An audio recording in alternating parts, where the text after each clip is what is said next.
Welcome to the West Ham Transfer Rumour Show, the video that contains all the latest gossip and a roundup for West Ham fans, and also the video that people who hate transfer rumours like to click on and complain they're watching a transfer rumour show. We've got a lot of things to get through today. We've got a few good transfer rumours, a few bad ones, and just one complete and utter fake one. We'll get into it all, but first we're going to kick it off with Fabrizio Romano's exclusive yesterday afternoon, where he said West Ham have submitted initial proposal to Leeds United for Crysencio Summerville. Talks took place also on player side, but still not close. Considered very expensive. Roma have also included Summerville in their list, but only in case the Soule deal doesn't happen. Yes, that's the Soule that we were linked to. Soule of Juve, of who West Ham were linked to. Roma want him, and their backup is Summerville. Now, since Fabrizio Romano done that tweet, the Italian side of things have started to ramp up the Roma and Summerville links.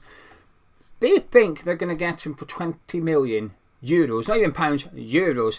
Can't see that happening at all. I think it'll be much closer to the 40 million euro mark. 35 million pounds maybe is what I'm guessing would take to get Summerville out of Leeds United. But they're under no pressure to sell. I think Nanto's kicking up a bit more of a fuss to get a move out of Ellen Road, where Summerville, by the sounds of it, is just knuckling down. He's in Germany over on pre-season at the minute, and I think the word from his camp is that he's happy to continue at Leeds United perhaps, and because they've sold Archie Gray to Spurs, there's no PSR or financial constraints on them, so they don't need to sell. And I guess the only way would be either a big bid comes in or the player starts to create a little bit of fuss. But Summerville has been linked to a lot of clubs this summer. Chelsea, Liverpool, Fulham, West Ham. And when this one came out yesterday, my initial reaction was too expensive. And I think it is too expensive because we just, assuming he would cost 35 million, we just can't keep chucking that money around on position. I say can't keep doing it. We've only done it once with Max Kilman. But I think the Duran deal will happen, and that'll be another 35 million. Guilherme was obviously 20, 25 million. The right back will come in, 10, 15 million there. I know we need another centre back, but I do think one will go before we get another one in. Maybe balance it out in terms of transactions, in terms of pound notes. Maybe a midfielder, but we're still looking at a 120, 130 million pound spend up before we add in Summerville for 35 million. So I just can't see it happening. When I saw it, I just thought it's too expensive. Bearing in mind, we've been refusing to pay the valuations of other wingers, such as Jota Silva, who had a release clause of 17.5 million. We haven't touched it. To be fair, it looks like it's worked because yesterday it came out that they're happy to sell him for around about 10 million. They're looking to cash in on him. 10 million seems incredibly cheap for him. Like I said, I've only seen highlights on Scout when I had a brief look at Jota Silva, and I liked what I seen. But when you could get someone like him for 10 or Summerville for 35. Now, in terms of Summerville, I think he's a great player, 22 years old. What was it?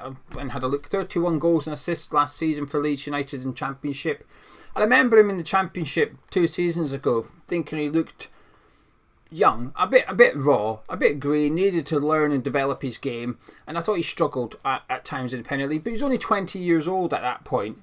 That's okay. A lot of players are going to struggle in the Premier League at that age, and I think some of the players at Leeds would really benefit from the season in the Championship. I think Archie Gray is one of them that's took advantage of that relegation. He's got his move to Spurs.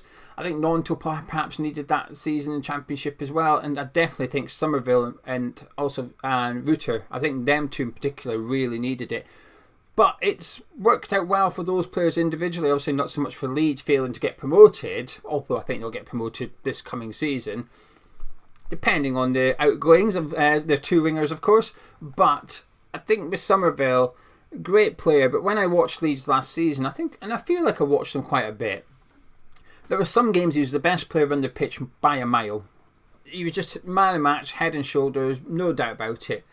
But there was also games I watched where he just didn't turn up. He was just anonymous. He struggled to get into the game. And those games tend to be the ones that Leeds failed to win, and he was one of the players that you were just watching thinking, are you going to do anything? Are you going to turn up and create something? And he has a very, I hope people don't take this the wrong way, a Ben Rama-like inconsistency about him when I watched Leeds United. Some days he was fantastic, but other games I just didn't really notice him. But Player of the Year last season. His numbers were fantastic. I think there's a really good player there. I just don't know if I just wouldn't want us to see a splash 35 million on him. If he was cheaper, then yes. Definitely good enough for the Premier League. Just a bit pricey. If we only needed, by the way, what I will say is if we only needed a winger and it was believed that we had a lot of money to spend, then I'd be okay with it. I'm just a bit cautious regarding this transfer rumour because we still need to spend on a striker and a right back, plus possibly other additions in the team as well. So get involved in the comments. I'll be intrigued to know what you guys think. Great player, just very, very expensive. Mazraoui, so the Bayern Munich right back, who was at Ajax, played under Ten Hag and alongside Edson Alvarez and Mohamed Kudus. And this is important because apparently those two players are trying to persuade him to come to West Ham, as is Noussair Mazraoui, not somebody I thought would give a good word for West Ham, but apparently they're Moroccan. So apparently Mazraoui is also involved in putting in the good word for the club to try and get him over. Bayern Munich are looking for around about 20 million for him. However, this could be one of these fake links to put pressure on another club. In fact, one of the transfer rumours this week was that there's fake transfer rumours. Honestly, that's a transfer rumour was that West Ham are putting out fake transfer rumours to put pressure on the clubs that they're trying to buy from. Now, I'm all for tactics and stuff, but I think every club can see through that. Can't they? Surely. Anyway, we're being linked to Mazraoui. I sort of hope there's interest. I've seen a bit of him last season at Bayern Munich. Mainly played left back in the games that I watched, but he did play predominantly right back. And I liked him. I like what I've seen. I had a look at his statistics before recording this video. Really strong. In possession, out of possession, really strong. But I think sometimes when they're at a club like Bayern Munich, I expect their statistics in terms of passing the ball to be one of the better ones in the league, and he certainly was up there with them, but I expect that. So it's, how can you translate that to potentially playing for West Ham, where we will have more possession next season, but we're still not going to be the most dominant team in the league. That'll be Man City, Arsenal, maybe Brighton. Be interesting to see how Brighton get on without De Zerbi there and Potter there. Are they still going to be Possession FC? We'll have to wait and see. But in terms of Mazraoui, I'd like him. I think he'd be a great player. I'm just a little bit suspicious over the links, and I think it's more a case of trying to entice Man United, because the team that are linked to Mazraoui the most are Manchester United, who of course have Ten Hag at the helm, and he was his right back when he was at Ajax. And as a result of this, stick with me, as a result of this, Man United are perhaps prepared to drop their asking price for Wan-Bissaka to 10 million. Now, if that was true, I'd be all over that one. 10 million is just an absolute no-brainer. Even 15 million I think is a good deal. Anything more than 15, it becomes a little bit expensive purely because of Wan-Bissaka's contract situation. Not because of the player. I think he's worth 15, I think he's worth 20 million. It's just because he's only got 1 year to go. The negotiating powers with West Ham at this point, because there doesn't appear to be too many rivals for the signature of Wan-Bissaka. It appears West Ham are waiting for Southampton and Man U to give us a deal basically on the right back, because apparently Lopetegui isn't too fussed which one he gets, which is a bit concerning. I'm not sure if I believe that per se, because they're both different types of right backs. And I understand that they were very identical with how they play and they both had the same strengths and the same weaknesses. I would get it, but they don't really. Wan-Bissaka is an incredible defensive right back, and I think Walker Peters is better offensive than he is defensive. So I'd be happy with either personally, but in terms of Lopetegui, I'm just not sure he's okay with either. He's got to have a preference, surely. Now, moving on to the fake news. I've seen this today, and I thought that can't be right. I'm pretty sure he's away to another club.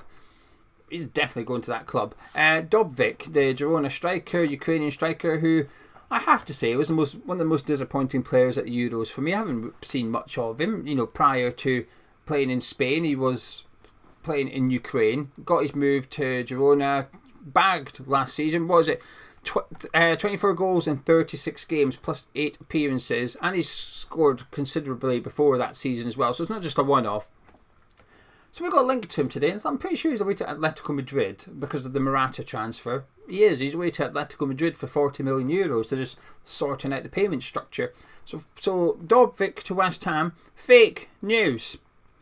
Moving on to Umar Solé. Right, this guy is just not going away. We got linked to him months ago, 2 or 3 months ago. We got linked to him, the Salzburg centre back, and I didn't really pay too much attention to it, possibly because I felt Kilman was the number one target, and at that point, I thought we were only perhaps going to sign one centre-back. I would argue half of that turned out to be correct. We signed Max Kilman. But his name keeps on cropping up, and it's various different sources keep on linking us to the Salzburg centre-back. So today, I went on Wise Scout. Come on then, had a little search. Been watching clips of him for the last 15-20 minutes maybe, looking at his statistics. His numbers are very good. The number side of it looks very impressive. But again, he's playing for, well, I would say the best team in Austria, the second best team in Austria last season. They didn't win the league. I still consider them the best. So I'm taking it with a pinch of salt. It's got to be easy to be a defender at Salzburg when you're in the Austrian league. So I was looking at clips. Unsure is my verdict. And he's linked to like Bayern Munich. He's linked to big clubs as well. For about 15 million. He's only got a year to go on his contract, 24 years of age, so his profile looks really good. Tall defender, 6'3", but when I was watching the clips, he just seems a bit rash. Dives in a lot in the clips I was watching. For those that haven't accessed Wise Scout prior, and I hadn't until a month ago, when you go on the player profile, you can click tackles. So you go on Solé's profile, you click tackles, and all you do is you see all the tackles he made last season in 8-9 second clips per tackle. So you see the player run up to him and the tackle going in. It was happy days. But you can also see fouls, aggression. You can see different categories like that. So I've just been watching him diving in non-stop today. Now some of the tackles were excellent, but I was watching it thinking, I'm not sure you get away with this in the Premier League. If you're going to try and lunge in on someone like Cole Palmer, he'll be gone. Anthony Gordon, he'll be whizzing past you if you act like that in the Premier League. There's definitely a lot of qualities about him. Looks strong in the air, looks strong physically as well. Takes a decent penalty, strangely, for the centre-back. It was only penalty shootouts. He's not their option for pens. Just when there's a penalty shootout comes calling, he steps up and slots it home. But so there was a lot to like. I just thought he was very aggressive when defending one-on-one situations, especially out on the touchline. He kept getting dragged out onto the touchline, I felt. And there was one clip, had his tackle. So the striker ran up to him, he put his tackle in, and the ball hit the attacker, went behind, and the guy ran off with it. And I thought, that can't count as a tackle. I mean, technically he tackled him, but the attacker continued with possession of the ball while Solé was on the ground at this point. Anyway, we're being linked to him. My verdict is unsure, to be honest with you. And the reason being, he's linked to Napoli, Man United, Bayern Munich. There's a reason. He's clearly good. And this is why I am not a football scout. Because when I was looking at those clips, I wasn't blown away. He looked all right. 15 million punt money, as I call it these days. I'll tell you who I don't think would be punt money. And we're only being linked to him loosely today. But something major has happened with Chalobah, Chelsea's centre-back.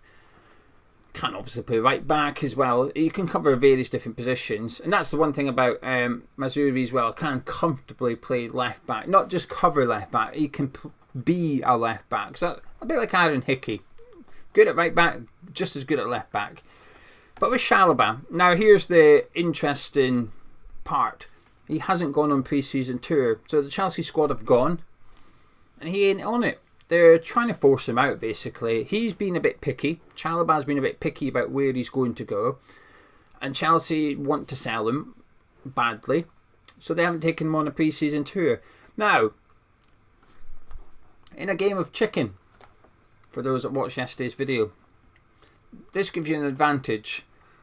Because Chelsea have just told the world we need to sell. It's not like we're open to selling him. We want to sell him. We need to move this guy on. Can someone please come and get him?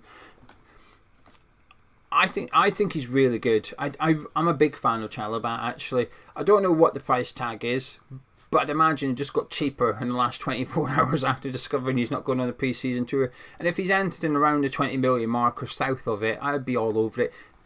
I wouldn't want him in as a new right back. Let me make that clear. While I say he can cover right back, I wouldn't want him to be the right back. But he can play there if required. Can play in the back three. Can play in the back four. Homegrown, good age. He's fast. He's strong in the tackle. Good in the air. He's got.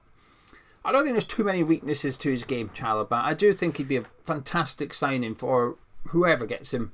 If they're in the Premier League, because I think he suits the Premier League. I'm getting my hopes up a little bit, and just a little feeling, because we're clearly in the market for another centre back, and I think with Todibo it was just a case of getting before Juventus do, and that's it. But with Chalobah, I don't know.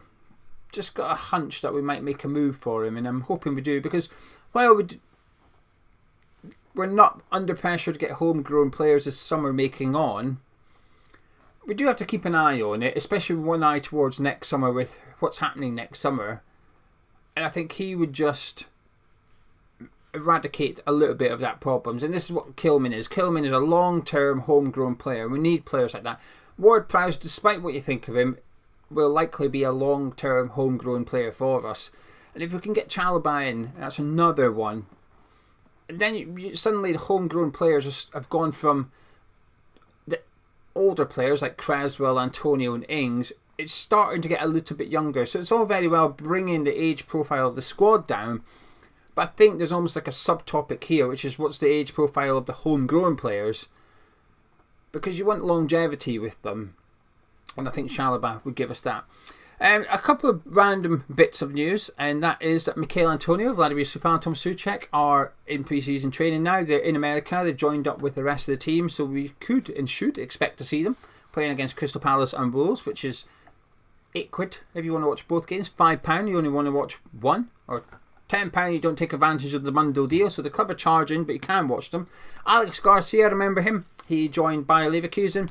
He confirmed the interest, and I know this isn't really important, but it's confirmation of the transfer rumour, essentially. We were linked to him, and Alex Garcia had confirmed that Lopetegui had spoken to him personally, and that he was interested in coming to West Ham, but they qualified for the Champions League, and he sort of wanted to stick with the Champions League competition, just not necessarily his club, and off to Bayer Leverkusen he went. So he did confirm that Lopetegui wanted him at West Ham, which is interesting, bearing in mind he's a centre midfielder and we haven't moved for another one since. If you've enjoyed this video, please do drop a like on it by clicking thumbs up, subscribe to Jammer's Chat, and catch you in a bit.